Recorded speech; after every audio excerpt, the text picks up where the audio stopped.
प्रिय विद्यार्थियों, आज से आपका इंतज़ार की घड़ी समाप्त होती है और आज से मैं आप लोगों के लिए आपका सेकेंड सेमेस्टर की तैयारी शुरू करा रहा हूं। यदि आप पश्चिम बंगाल बोर्ड कक्षा 11वीं के विद्यार्थी हैं तो ये चैनल आपके लिए बहुत महत्वपूर्ण हो सकता है। आज के इस वीडियो में मैं आप लोगों को हिंदी का एक पाठ लेकर आया हूं जिसका नाम है सखी वे मुझसे कह कर जाते। ठीक है, तो इस पाठ में मैं आप लोगों को इसके सारांश को बता दूंगा। आपको ये जो आपका मैथिली शरण गुप्त द्वारा रचित यह एक गीत है, इसका मैं लाइन वाइज आपको समझा दूंगा कि आपको कोई ज़्यादा असुविधा नहीं होगा। और साथ ही साथ जो सबसे ज़रूरी बात है आप लोगों के लिए, मैं इसका सारांश जो आपको बताऊंगा ना वो आपको मैं प्रोवाइड भी कर दूंगा ताकि आप आसानी से इसको कॉपी पे लिख सकें। क्योंकि अभी आपको कॉपी पे इसको लिखना बहुत ज़्यादा ज़रूरी होगा, क्योंकि आपको सेकेंड सेमेस्टर में आपको आंसर लिखना होगा कॉपी में। जैसे आप क्लास 10 में आंसर लिखते थे उस तरह आपको लिखना पड़ेगा। तो आप सिर्फ कविता को सुनकर ही मत रहिए, नहीं तो आपको बाहरी नुकसान हो सकता है। पीडीएफ भी मैं प्रोवाइड करूँगा। बहुत सारे स्टूडेंट फर्स्ट सेमेस्टर में मेरे से पीडीएफ लिए थे, सेकेंड सेमेस्टर में भी आपको पीडीएफ जरूर प्रोवाइड किया जाएगा कुछ टर्म्स एंड कंडीशन पर, बहुत अच्छे तरीके से। इस पाठ मैंने सखी वे मुझसे कहकर जाते, मैं इस पर 2 वीडियो बनाऊंगा। एक वीडियो में मैं सारा सारांश को समझा दूंगा, महत्वपूर्ण भावार्थ भी दे दूंगा इस पाठ से जुड़ा हुआ, और दूसरे वीडियो में इसका प्रश्न उत्तर भी मैं आपको बताऊंगा जो बहुत ही महत्वपूर्ण होने वाला है। तो सखी वे मुझसे कहकर जाते यह जो है मैथिली शरण गुप्त द्वारा रचित एक गीत है, और इसमें बोला क्या गया है थोड़ा सा ध्यान दीजिएगा। इसमें जो आपके सिद्धार्थ थे जो यशोधरा के पति थे, वो क्या होते हैं कि अचानक ना एक रात्रि के समय अपने पत्नी यशोधरा और अपने पुत्र राहुल को छोड़कर गृह त्याग कर चले जाते हैं।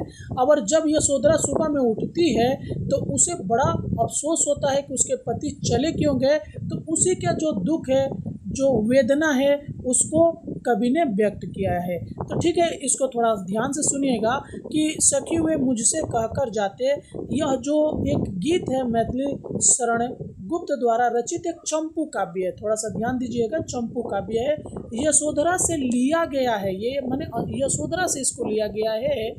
यशोधरा काव्य में अब क्या बोला गया है, तो यशोधरा काव्य में आपको सिद्धार्थ के गौतम और महात्मा बुद्ध बनने की यात्रा पर आधारित काव्य है, जिसमें यशोधरा के चरित्र की नवीन व्याख्या की गई है। तो जब यशोधरा के पति यानी सिद्धार्थ घर छोड़कर चले जाते हैं तो सुबह में जब उनको पता चलता है तो अपने सखी से अपने दुख के बारे में बतलाई है, तो वही कवि ने यहाँ पर उसको व्यक्त किया है। तो चलिए हम लोग इसको देख लेते हैं, एकदम एक एक लाइन को, एक एक पंक्तियों को पढ़ पढ़ के हम लोग देख लेते हैं कि क्या इसमें बोला गया है। चलिए शुरू करते हैं। तो सखी वे मुझसे कहकर जाते, कह तो क्या मुझको वे अपनी पथ बाधा ही पाते।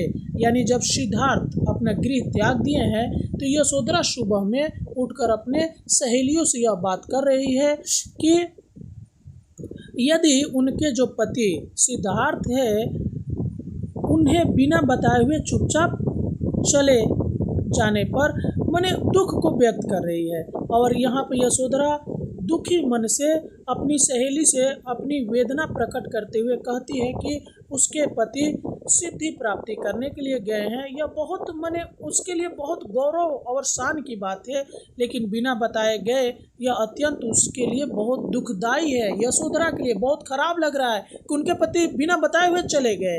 यदि वे बता कर जाते तो क्या यशोधरा उनके मार्ग की बाधा बनती, यानी कहने का मतलब है कि वो बाधा नहीं बनती, उनको जाने देती।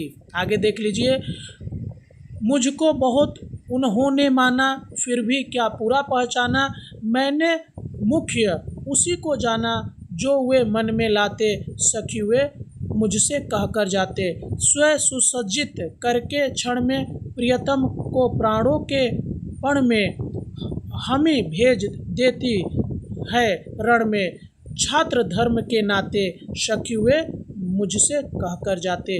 अब देखिए यहाँ पर क्या है कि यशोधरा कहती है कि गौतम ने उनको बहुत माना है लेकिन उन्हें पहचान नहीं पाए हैं। क्या है, उन्हें वो पहचान नहीं पाए हैं। वह खुश होकर वही करती जो एक बार उनके पति के मन में आ जाता था। ठीक है, वह पुनः अफसोस करती है कि वे बताकर नहीं गए। यशोधरा अपने सखी को अपने छत्राणी के धर्म का परिचय देते हुए कहती है, यानी यहाँ पे जो छात्र धर्म लिखा हुआ है ना, इसी को मैंने कहती है कि आवश्यकता पड़ने पर वह अपने पति को प्राणों की बाजी लगाने हेतु स्वयं सुसज्जित कर रणभूमि में भेज देती। ठीक है, आगे देख लीजिए क्या बोल रही है यशोधरा अपने सहेलियों से, अपने सखी से। ठीक है, हुआ न यह भी भाग्य अभागा, किस पर विफल गर्व जागा, जिसने अपनाया था त्यागा, रहे स्मरण ही आते, सखी वे मुझसे कह कर जाते। ठीक है, नयन उन्हें निष्ठुर कहते पर उनसे तो आंसू बहते, सहृदय वे कैसे सहते, गए तरस ही खाते, सखी वे मुझसे कह कर जाते। ठीक है, अब देखिए इसमें क्या बोल रही है यशोधरा। यशोधरा अपने भाग्य पर कोसते हुए कहती है कि वह अब गर्व भी किस पर करे कि जिसने अपनाया था उसी ने उनका क्या कर दिया है, त्याग कर दिया है। ठीक है, उसके बाद ध्यान दीजिएगा थोड़ा सा, उसका त्याग कर दिया गया, अब उनको किस बात का गर्व होगा, अब तो केवल स्मृतियाँ ही शेष है। यशोधरा की आंखों से बहने वाले आंसू उन्हें निष्ठुर कहते हैं, लेकिन वह जानती है कि वे इतने दयालु हैं कि यशोधरा की आंखों में आंसू सहन नहीं कर सकते। यानी यहाँ पर जो सिद्धार्थ है ये यशोधरा की आंखों में आंसू नहीं देख सकते हैं। यशोधरा को विश्वास है कि उन्हें अवश्य उसकी दशा पर तरस आता होगा, यानी सिद्धार्थ को यशोधरा के दशा पर तरस आता होगा। इतने दुखों के बावजूद वह अपने पति के प्रति सद्भावनाओं से भरी हुई है, माने सद्भावना व्यक्त करती है, उनसे उनको कोई शिकायत नहीं है। और साथ ही साथ वह क्या करती है कि वह कामना करती है कि उनके पति जहाँ पे भी रहे अच्छे से रहे, सुखपूर्वक रहे। ठीक है, और आगे देख लीजिए आपको क्या बोला गया है कि जाए सिद्धि पावे वे सुख से, दुखी न हो इस जन के दुख से, उपालंब दू मैं किस मुख से, आज अधिक वे भाते, सखी वे मुझसे कह कर जाते। ठीक है, आगे देख लीजिए, गए लौट भी वो आवेंगे, कुछ अपूर्व अनुपम लावेंगे, रोते प्राण उन्हें पावेंगे, पर क्या गाते गाते सखी वे मुझसे कह कर जाते। ठीक है, तो वह कामना करती है कि वे सुखपूर्वक उन सिद्धियों को प्राप्त करें जिनके लिए उन्हें गृह त्याग किया था, और यह भी चाहती है कि उस साधारण मनुष्य के दुख से वे दुखी न हो। यशोधरा आज उनको उलाहना भी नहीं देना चाहती, क्योंकि अपने दिव्य गुणों के कारण वे उसे और अधिक भाने लगे हैं, जो साफ साफ लिखा हुआ है इसमें।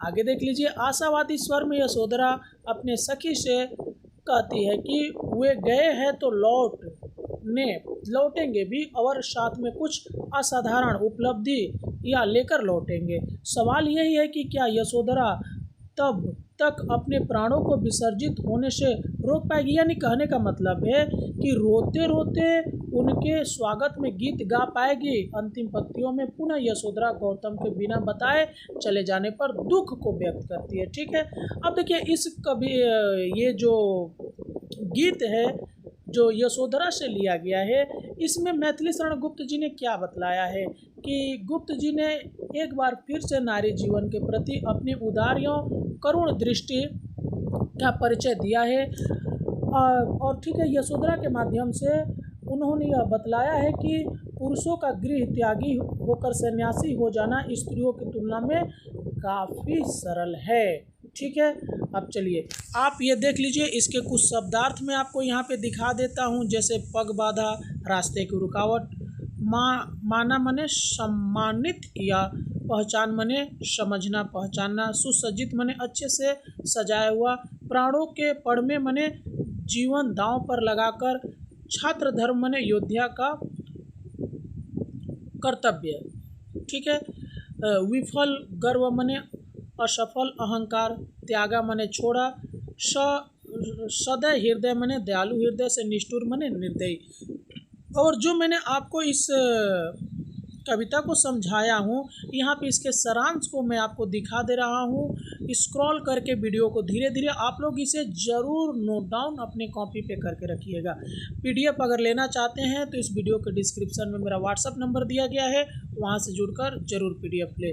और इसके बाद में आपको यहाँ से आप देख पा रहे होंगे कि कवि से संबंधित कुछ प्रश्न ये है, मैं आपको अगले वीडियो में बताऊँगा। वीडियो कैसा लगा कमेंट करके बताइएगा, और किस विषय के ऊपर आपको वीडियो चाहिए ज़रूर बताइएगा। मिलते हैं किसी और वीडियो में, तब तक के लिए जय हिंद।